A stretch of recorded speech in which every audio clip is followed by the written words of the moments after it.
বাটি কড়াইশুঁটি আমি ছাড়িয়ে পরিষ্কার করে ধুয়ে নিয়েছি। এখন এটা আমি পেস্ট করে নেব। একটু আদা আর দুটো কাঁচা লঙ্কা দিয়ে দেবো। কড়াইশুঁটির পেস্টটা এখন আমি একটা বাটিতে ঢেলে নেব। 2 চামচ বেসন দিয়ে দেবো, নুন আর দেবো একটু হলুদ গুঁড়ো, একটু জিরের গুঁড়ো। আমি এটা ভালো করে মাখিয়ে নেব। ভালো করে মাখানো হয়ে গেছে, এখন আমি এটা রেখে দেবো।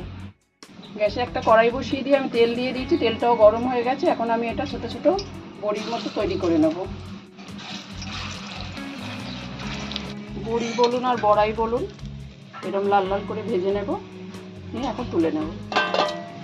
কিছু মশলার জন্য নিয়েছি একটা টমেটো ছোটো ছোটো করে কেটে নিয়েছি, কটা কাঁচা লঙ্কা দেবো আর একটু ধনেপাতার ডাঁটি নিয়েছি, এটা আমি পেস্ট করে নেব।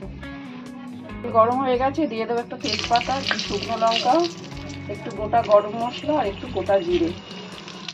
বেটে রাখা মশলাটা এখন দিয়ে দেবো। হলুদ গুঁড়ো, জিরের গুঁড়ো, ধনের গুঁড়ো আর একটু কাশ্মীরি লঙ্কার গুঁড়ো, সামান্য লবণ, চিনি।